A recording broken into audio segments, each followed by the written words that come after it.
हादसा हुआ है। कश्ती में तकरीबन 300 के करीब अफराद सवार थे, जो लीबिया से यूनान जा रही थी। ये कश्ती जो कश्ती लेके लीबिया से यूनान जा रहा है, वो 20 से 25 लाख रुपए एक आदमी से उसने लिए हैं। और यहाँ से वो इनका जो टारगेट था वो यूरोप का था कि यहाँ से इस रास्ते से लीबिया से यूनान और यूनान से जो स्ट्रगल करेंगे वो यूरोप की तरफ करेंगे। हुकूमत से मैं रिक्वेस्ट करता हूँ, जो लोग ये काम कर रहे होते हैं उनसे रोकथाम किया जाए। देखें इसमें जो कितना जानी नुकसान हुआ है, जो डूब गए हैं, जहाँ भाग हो गए हैं। यूनान की नेवी थी, वो वहां पे खड़े होकर बाकायदा उन्होंने, जब तक कश्ती पूरी डूब नहीं गई, तमाम लोग पानी के अंदर डूब नहीं गए, जब तक वो वीडियो बनाने लगे। जब डूब गए तो उसके बाद रेस्क्यू किया गया उनको, उसके अंदर काफी तादाद जो है वो अपनी जान से चले गए। मैं ये कहता हूँ कि इस सब चीज की रोकथाम की जाए कि भाई एक लीगल तौर पे अगर 20 लाख 25 लाख रुपए आप इन लोगों को दे रहे हो, दलालों को, जो लोग यहाँ से वहां तक लेके जा रहे हैं, तो इस पैसों के अंदर आप कारोबार भी कर सकते हो।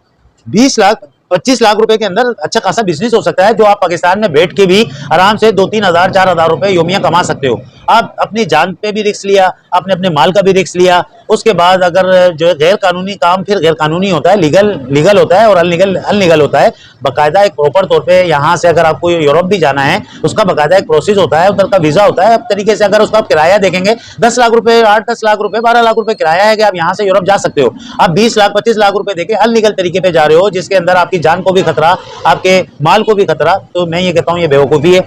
इसके अंदर दोनों कसूरवार हैं। एक अवाम, जो लोग गए यहाँ से, उनको भी, वो भी कसूरवार है कि उन्होंने क्यों इतना रिस्क लिया, अपनी जान का भी अपने माल का भी। और एक वो लोग जो इन गरीब लोगों को झांसा देते हैं, उनको सब्ज बाग दिखाते हैं, उनके लिए लालच पैदा करके उनको यहाँ से लेके जा रहे हैं। मैं उनसे रिक्वेस्ट करता हूँ, खुदारा जो लोग मरे हैं उनके कितने जो है वो उनके रिश्तेदार होंगे, उनके वालिदैन होंगे, उनके बच्चे होंगे, उनके भाई होंगे, उनके बहन होंगे, उनको कितनी तकलीफ हुई होगी। एक इंसान मरता है तो उसके पीछे उसका पूरा खानदान होता है। तो खुदारा उन किसी की जानों से खेलने से बेहतर है कि आप ये काम ना करें। जो हादसे के अंदर जहाँ भाग हो गए, अल्लाह ताला उनकी मगफरत अता फरमाए, क्योंकि उसके अंदर पाकिस्तानी भी थे, उसमें बांग्लादेशी भी थे, उसमें ईरान के भी थे, उसमें इंडिया के भी लोग थे। और जो है वो ज़्यादातर जो है वो पाकिस्तानी थे, जो मेरे नॉलेज में आया है। तो वो लोग ज़्यादातर जो नुकसान हुआ है वो पाकिस्तानियों को भी हुआ है। तो अल्लाह ताला उनकी मगफरत करे। पीपल्स पार्टी के मेयर मुर्तज़ा वहाब साहब को मुबारकबाद देता हूँ कि वो कराची के मेयर बने। उससे पहले वो एडमिनिस्टर थे कराची के। आवाम ने उनकी कारकर्दगी को सराहा, उनको वोट दिया, तो आज अल्हम्दुलिल्लाह वो कराची के मेयर बने। और आवाम की बड़ी तवक्कात है कि वो कराची के लिए कुछ करेंगे। तो कराची का इस टाइम पे मौजूदा हाल है, जो रोडों का हाल है, जो पार्कों का हाल है, जो स्कूलों का हाल है, जो हॉस्पिटलों का हाल है, वो मुझे बताने की ज़रूरत नहीं है। ये जो मुर्तज़ा वहाब साहब मेयर बने, तो काफ़ी जो है लोगों की उम्मीदें इनसे वाबस्ता हुई हैं कि ये कराची के लिए कुछ कर जाएंगे। और मैं खुद कहता हूँ, मुझे खुद उम्मीद है कि अल्लाह ताला इनको जो मिशन इन्होंने लिया कराची की आवाम को रिलीफ देने का, तो अल्लाह ताला उसमें उनको कामयाब करे। कराची की काफ़ी आवाम जो है इनको सपोर्ट भी कर रही है, और कराची की काफ़ी आवाम जो है इनसे उम्मीदें भी लगा के रखी है। अल्लाह ईद उल ज़ुहा बिल्कुल करीब है। अल्लाह की राह में जानवर को ज़िबा करने का मकसद ये होता है कि अल्लाह की मखलूक को, वो जो गरीब लोग हैं, जो साला साल गोश्त नहीं खा पा रहे होते हैं, उनको गोश्त को प्रोवाइड करना। अच्छा, आजकल के जो दौर के अंदर है, वो कुर्बानी का मकसद ये है कि नूदो नुमाइश करना, लोगों को दिखाना कि मैंने 5 लाख का जानवर लेके आया हूँ, कोई कह रहा है मैं 10 लाख का जानवर लेके आया हूँ। बाकायदा उसको टेंट लगा के नुमाइश की जा रही होती है, बाकायदा उसको दिखाया जा रहा होता है। कोई बोले 50 लाख का लाया हूँ। तो अल्लाह को ये कुर्बानी की ज़रूरत नहीं है। कुर्बानी वो होनी चाहिए जो सिर्फ़ और सिर्फ खालिसतन अल्लाह की रज़ा के लिए हो, अल्लाह के लिए हो। उस कुर्बानी को अल्लाह ताला कबूल भी करता है। और जब कुर्बानी आप करें तो उसके अंदर गरीबों का बहुत ज़्यादा ख्याल करें, जो लोग बेचारे आसरे में बैठे होते हैं। आजकल कुर्बानी होती है, पूरा का पूरा बकरा काटा और जो है काट के फ्रीज़र कर दिया, पूरी पूरी गाय काटी, उसकी रानें फ्रीज़र कर दी, और जो हड्डियां वगैरह या चर्बियां रह जाती हैं वो गरीबों को बांट दी जाती हैं। तो मैं ये कहता हूँ कि ये सब चीज़ों को देखा जाए, गरीब का भी इसका हक है। गरीब सबसे पहले हकूक़ुल इबाद में आपके ख़ानदान, आपके बहन भाई, और उसके बाद फिर जो गरीब मसाकीन, जो लोग बेचारे जो पूरे सारा साल गोश्त नहीं खा रहे होते हैं, उनको भी इंतजार में बैठे हैं, उनका भी हक होता है। उसमें कई हिस्से होते हैं, इस हिस्से के हिसाब से उसको बांटा जाए। और मैं ये देखता हूँ कि जब जानवर आते हैं तो उनके साथ बदसलूकी की जाती है, डंडों से मारा जा रहा होता है, उनको जंजीरों से बांधा जा रहा होता है, उनको गर्मी में खड़ा किया जा रहा होता है, उनको बारिशों में खड़ा कर दिया जाता है, उनके साथ जो है वो अजियत वाला जो है वो रवैया रखा जा रहा होता है। वो कुछ दिनों के मेहमान है, अल्लाह के नाम पे आपने उनको कुर्बान करना है, तो आपने इन सब चीज़ों को भी देखना है कि उनको कोई तकलीफ नहीं दी जाए, उनको कोई अजियत नहीं जाए। जो जानदार जो होता है वो भी अल्लाह की मखलूक है, वो दुआ भी करता है, वो बदुआ भी करता है। आलाइशें हैं जानवरों की जो रोडों पे डाल दी जाती हैं, जिससे ताफून उठता है, जिससे बीमारियां उठती हैं। इस चीज़ को भी देखा जाए कि उसका एक बाकायदा एक जगह बनाई जाए, और जो इदारे ये उठाने वाले हैं लाइशों को, उनको भी मैं मुतवज्जो हूँ कि वो भी अपना काम किया जाए, क्योंकि यहाँ पर पिछले साल भी ऐसा वाक़या हुआ है कि यहाँ पर इतनी बदबू उठी जा रही थी कि लोगों घर में भी बैठना जो उनके लिए दुश्वार हो रहा था। तो 2-2 दिन 3-3 दिन ऐसे पड़ी रही हैं, फिर बड़ी मुश्किलों से उसको उठाया गया है।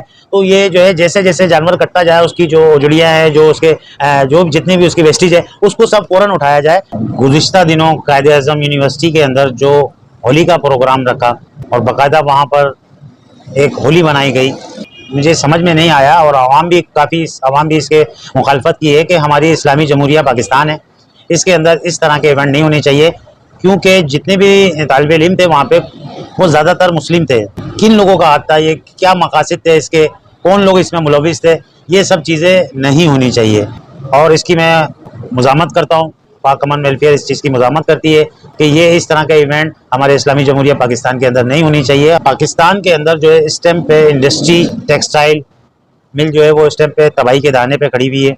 ज़्यादातर इंडस्ट्रियाँ और फैक्ट्रियाँ पाकिस्तान से मूव करके दूसरे ममालिक जा रही हैं। उसकी अहम वजूहत ये है कि यहाँ पर उनको ना तरीके से गैस मिल रही है, ना लाइट मिल रही है, ना ही जो है वो गवर्नमेंट की तरफ से कोई उनको रिलीफ मिल रही है, जिसकी वजह से वो यहाँ से स्ट्रगल करके आगे की तरफ जा रहे हैं, जिससे एक बहुत बड़ा जो है वो बेरोज़गार तबका जो मज़दूर तबका है वो बेरोज़गार हो जाएगा।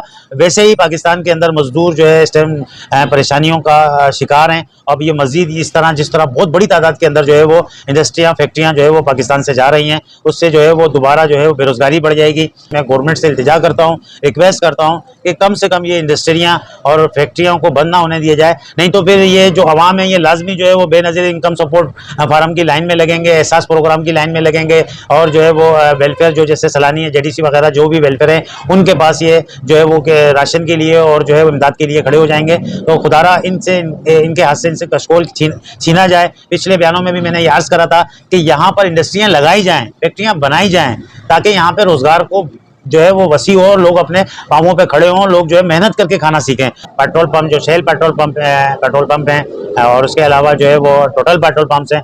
शेल पेट्रोल पंप को पाकिस्तान के अंदर बिजनेस करते हुए 50 साल के करीब हो गया है, और टोटल पेट्रोल पंप को भी तकरीबन 30 साल के अबव हो गया है। यहाँ पर ये इस तरह इतनी तेज़ी से जो कारोबारी जो है वो मामला जो है नीचे की तरफ जा रहे हैं, कंपनियाँ यहाँ से जा रही हैं, फैक्ट्रियाँ जा रही हैं, पेट्रोल पंप जा रहे हैं, तो ये पाकिस्तान जो है वो किस दहाने पे जा रहा है। साथ साथ जो है वो सुजुकी कंपनी ने भी ऐलान कर दिया है कि ये पाकिस्तान से मूव करेगी। पाकिस्तान में यहाँ जो इसकी फैक्ट्रियाँ लगी हुई हैं, यहाँ पे जो इन लोगों के सिस्टम चल रहे हैं, जो गाड़ियाँ बन रही हैं, काफ़ी लाखों लोगों का रोज़गार जुड़ा हुआ है, लाखों लोगों के घरों के चूल्हे जल रहे हैं। जो ये भी जो है सुजुकी कंपनी भी है, उन्होंने भी ऐलान कर दिया कि यहाँ पर जो है इनका टारगेट पूरा नहीं हो रहा, गवर्नमेंट की तरफ से कोई इनको सहूलत नहीं है। 26 जून को जो है वो मंशियात का आलमी दिन मनाया जा रहा है। इस दिन मनाने का मकसद ये होता है कि पाकिस्तान से मंशियात को ख़त्म करना। आजकल जो नौजवान तबका इस मूजी मर्ज में लगा हुआ है, जो वालिदैन अपने बच्चों को अपना पेट काट के तालीम जो है वो देते हैं, उनको मेहनत करके जो किसी काबिल बनाते हैं। आजकल अगर आप देखेंगे कॉलेजेस के अंदर चले जाएं या यूनिवर्सिटी के अंदर चले जाएं, तो ये क्रिस्टल, हेरोइन, चरस, अफीम, गांजा, शराब ये बिल्कुल आसानी से मिल जाती है। एक तालिब इल्म को ये सब चीज़ मिल सकती है।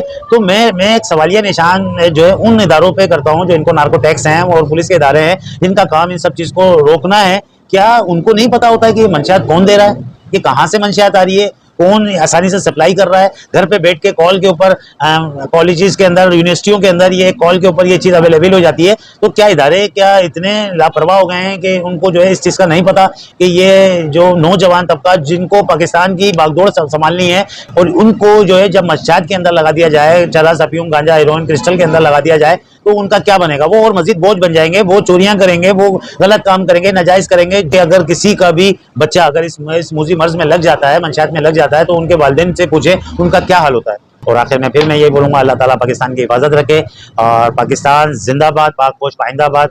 अस्सलामु अलैकुम वरहमतुल्लाहि वबरकातुहू।